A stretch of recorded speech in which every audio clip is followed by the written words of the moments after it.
Muchas gracias. Buenas tardes a todas y todos. En principio, bueno, mi agradecimiento a Marco y a Sergio por haberme invitado a este encuentro. En realidad, mi presencia aquí es una derivación. El doctor Jorge Hellman era el invitado inicial, pero bueno, me transfirió esta tarea a mí. Así que, bueno, él envía sus saludos y me envió a mí a representarlo. Y el motivo de esta transferencia es que no sé cómo será la historiografía chilena, creo que debe ser parecido a Argentina.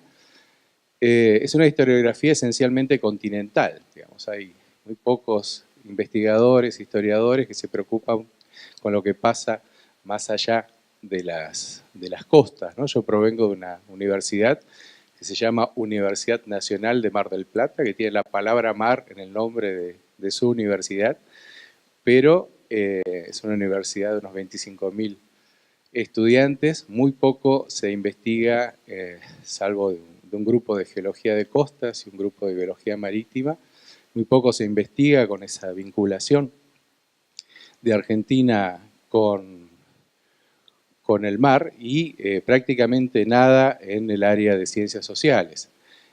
Mar del Plata es la principal ciudad pesquera de Argentina. Argentina exporta en volúmenes y valores mucho más pescado, bueno, en Argentina no comemos pescado, mucho más pescado que carne, bastante más pescado que carne, pero ni aún eso ha impulsado a avanzar sobre estos temas. Así que, bueno, el doctor Hellman me traspasó esta, esta tarea a mí, que yo gustoso la he abordado. Voy a empezar con una autorreferencia. Soy argentino, no lo puedo evitar.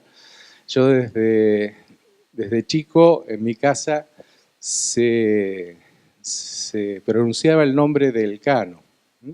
Es más, yo lo escribía separado hasta los 8 o 9 años que supe de quién se trataba, porque el buque escuela de la Marina Española se llama Juan Sebastián Elcano, y mi padre había navegado en ese buque 4 años y medio, mientras cursaba su prisión por haber sido, haber perdido la Guerra Civil Española y saber navegar a vela.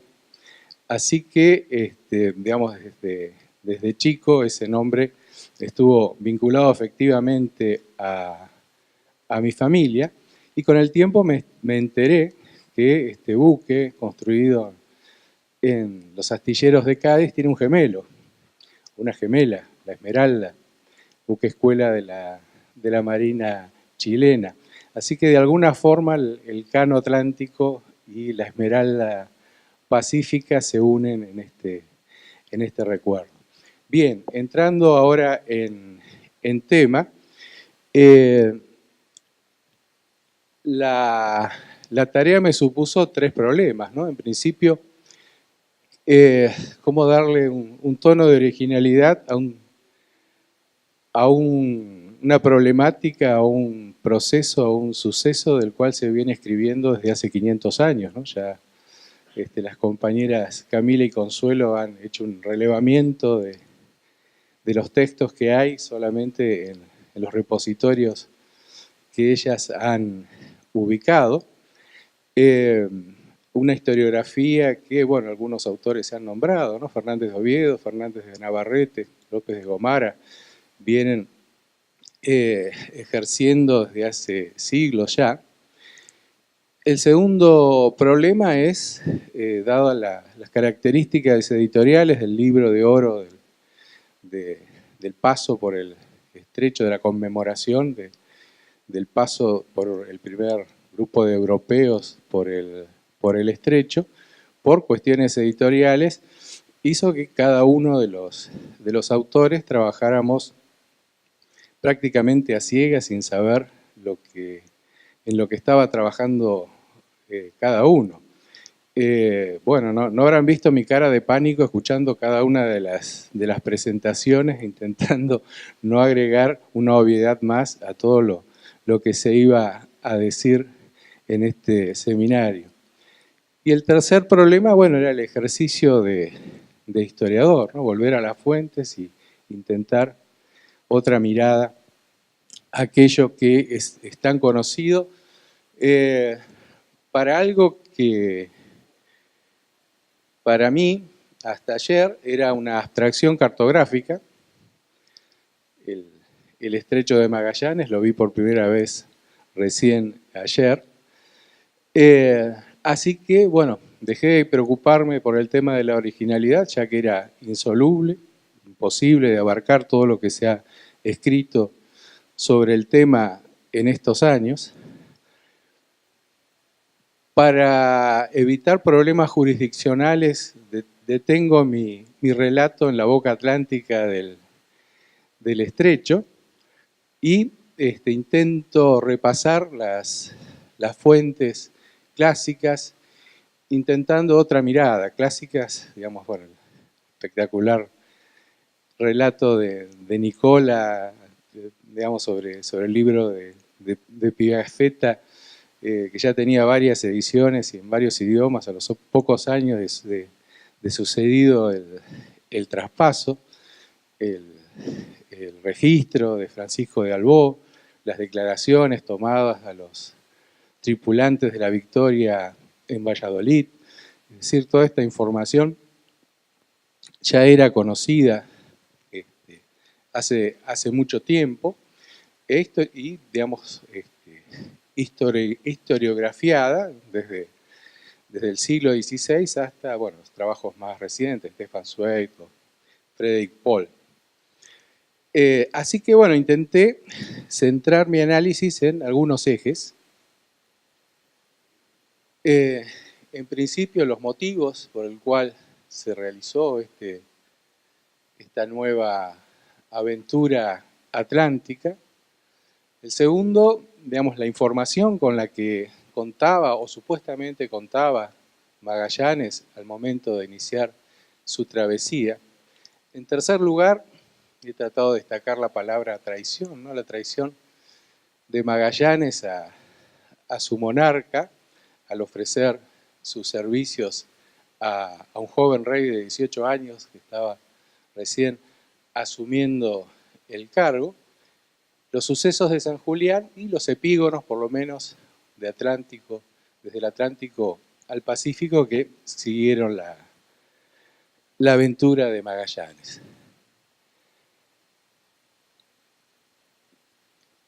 En cuanto a los motivos que impulsaron esta aventura, este año se cumplen también los 500 años de la reforma de Lutero, digamos, el crecimiento demográfico de Europa tras la crisis del siglo XIV, digamos, implicaba esta expansión, ¿no? La expansión portuguesa de la que habló Arthur, hay que sumarle la expansión europea, podríamos decirlo, por otras latitudes.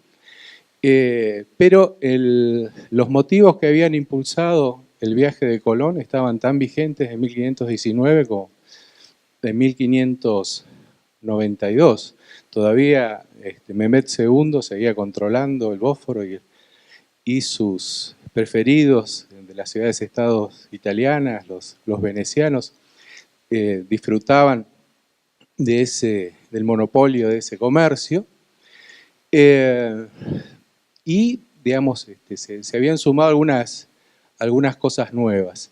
La empresa era rentable, a pesar de lo pírrico que pareciera el viaje de Magallanes-Elcano. Llegan con 26 toneladas de especias que, deducidos los costos de la empresa, dejan una ganancia de 500 ducados de oro. No sé realmente si eso es mucho o poco, pero en pesos son 4 kilos de oro macizo para aquellos que habían financiado la empresa.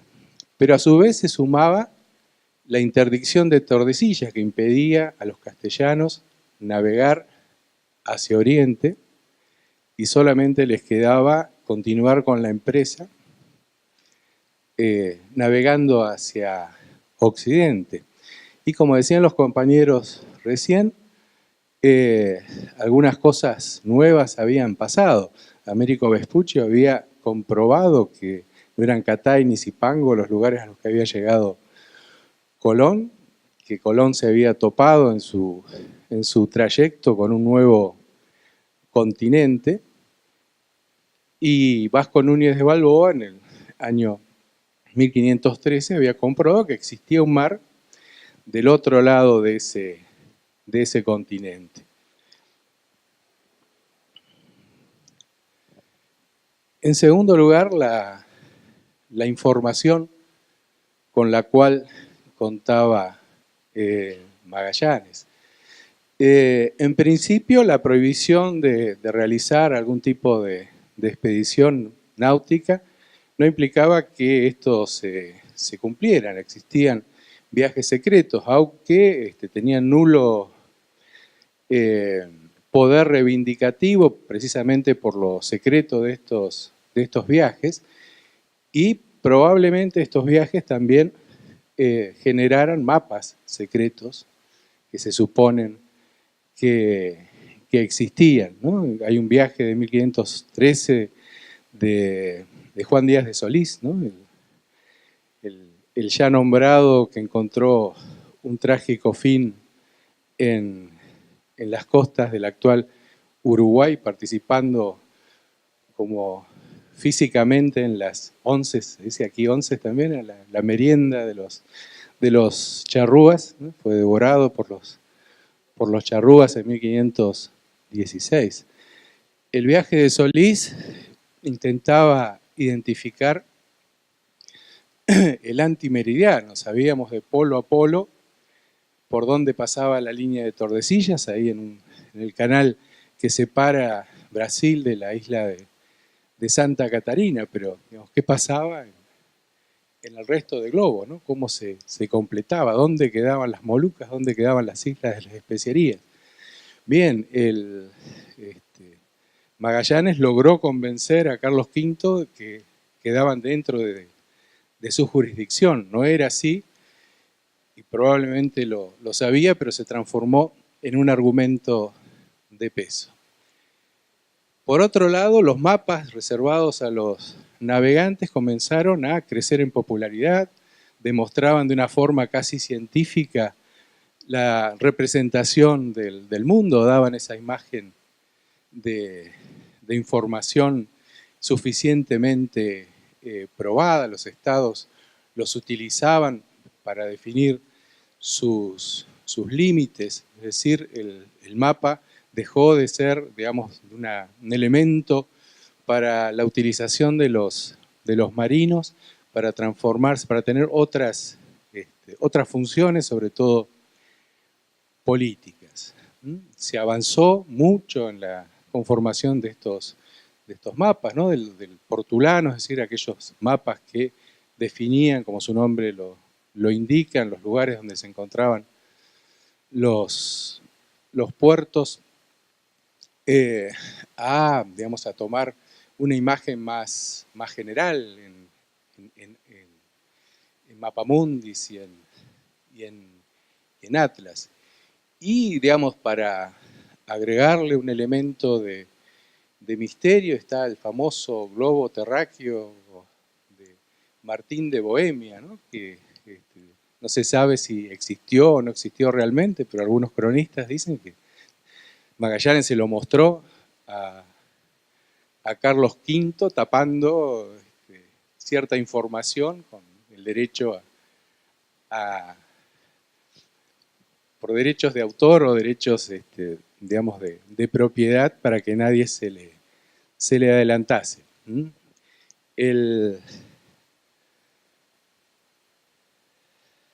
Digamos, los mapas más famosos de la época, como el portulano de Juan de la Cosa, todavía hecho en este formato. Esto es como los cuadros de Dalí, ¿no? Hay que explicarlos un poco. Este sería el Caribe. Juan de la Cosa participó de la expedición de Colón.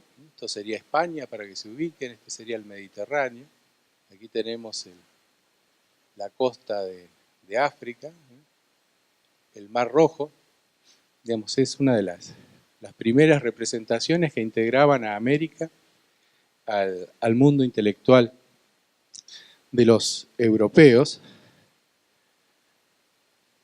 al cual, digamos, dentro de, por lo menos, en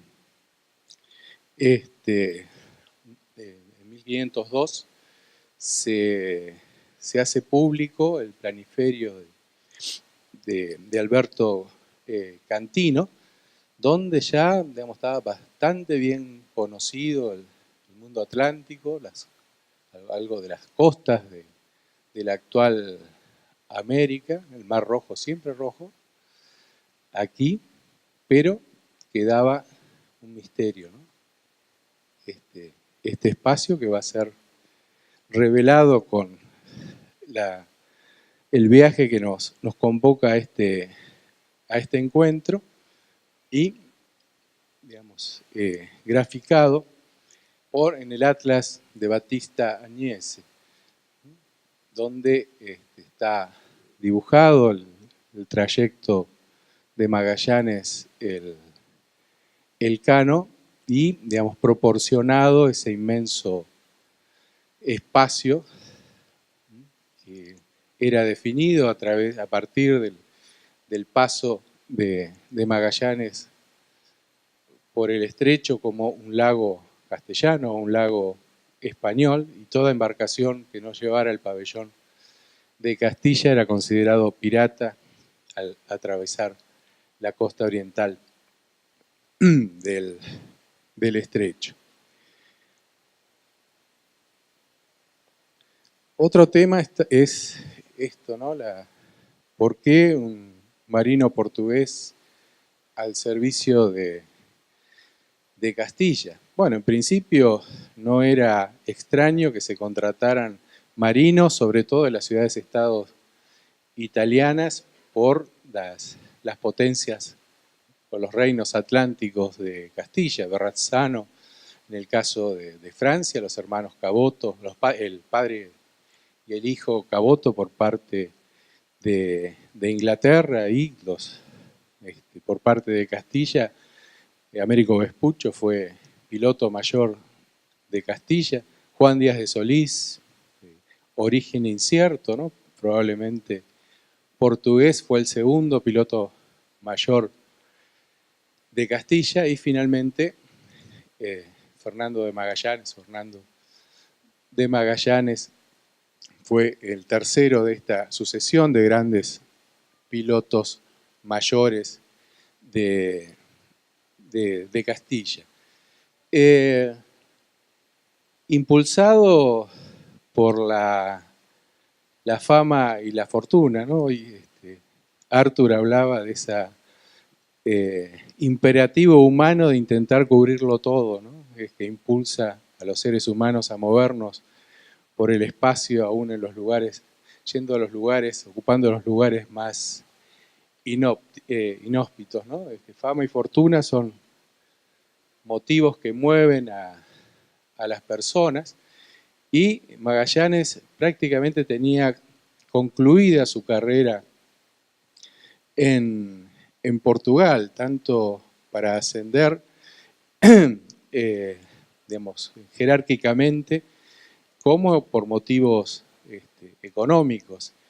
¿Y qué hace Magallanes? Como tantos otros, como ya lo había hecho Colón, va a España e intenta imponer su proyecto. Está, digamos, 3 años haciendo lobby en la corte de Valladolid hasta conseguir, Colón había estado 8, ¿no? Así que en este caso fue bastante más rápido en imponer su proyecto en la corte de Carlos V.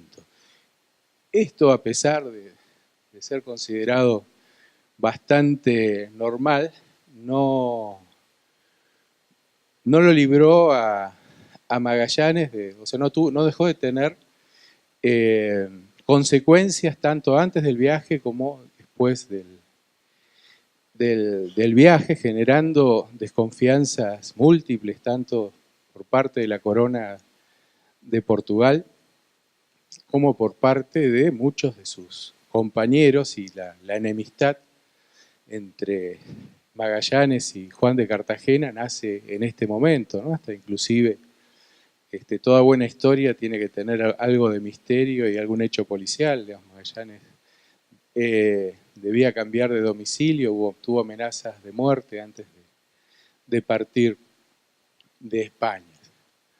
Y esto va a tener efectos también durante el trayecto, sobre todo en su momento más crítico, como ya se ha hablado aquí, en los sucesos de San Julián.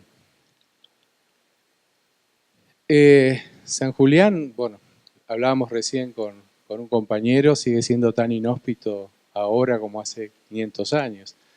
En ese lugar, a las incertidumbres y desconfianzas, tuvo que lidiar con problemas de fe en el líder de la expedición, el hambre y el frío.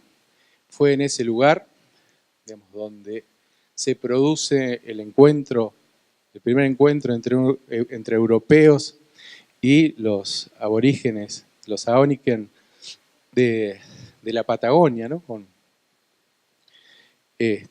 digamos, todo lo que ya sabemos, la asimilación de la novela de caballería Primaleón al gigante Patagón y la nominación de esta región del mundo. El motín de varios capitanes, la necesidad de Magallanes, lo decía Sergio hoy también, de ejercer su liderazgo, ¿no? El comandante de una expedición es la justicia mayor de esa expedición. Tener que juzgar, condenar, ejecutar y también perdonar a muchos, entre ellos a Elcano, que había participado de esta información, pero digamos, los dictámenes y las sentencias debían ser estrechas en el sentido de poder continuar con lo que era su empresa central. Y como balance etnográfico y geográfico, el viaje había dejado 4.500 kilómetros de costas reconocidas en la actual Argentina, información de flora, información de fauna, información de mareas, información astronómica, información de vientos y, aunque confusa, una cierta información etnográfica de los que habitaban esta región.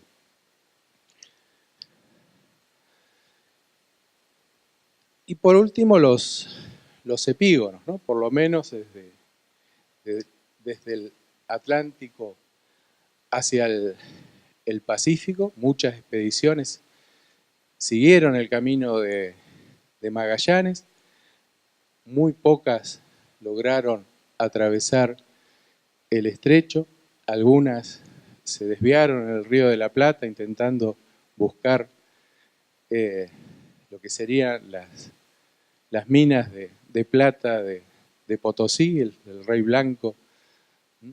Pero estas minas de Potosí ya tenían sus propietarios, estaban muy poco dispuestos a compartirlos con los que llegaran remontando el Paraná y el Paraguay. Es decir, varios siglos digamos, el estrecho seguía siendo un lugar económicamente importante, estratégicamente imprescindible y inasible o quimérico en su control, digamos, hasta varios años después, ya sea por parte de los castellanos, de los ingleses, de los holandeses y de los franceses. me pareció, no lo tengo puesto así en el trabajo, concluir con una reflexión comparando Colón con Magallanes, ¿no? Creo que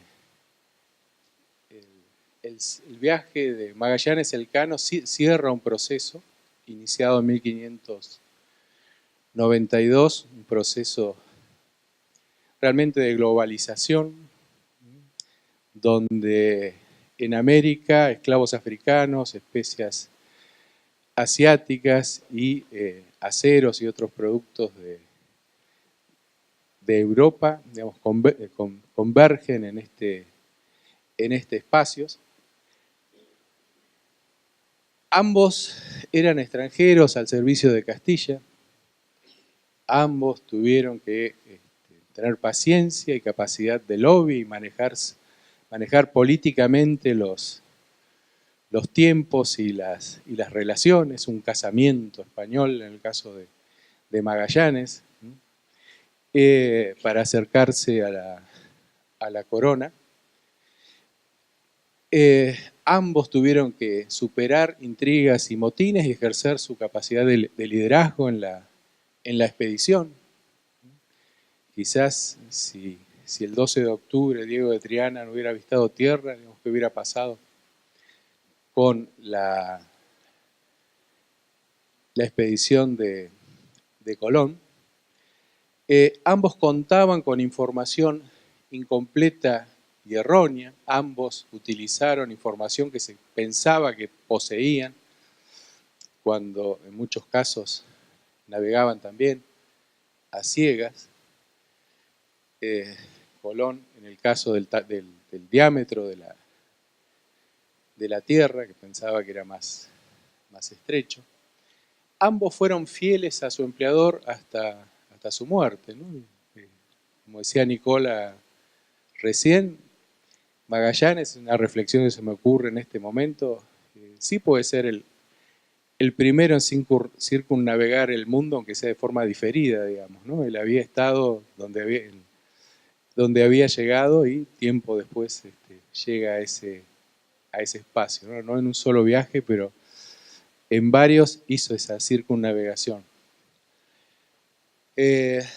Como decía, Colón fue el inicio, Magallanes el final de este proyecto concretado, y el potencial económico y estratégico del estrecho generó estos al menos 2 siglos de navegaciones, muchas de ellas ruinosas, tanto a expedicionarios como a piratas y corsos.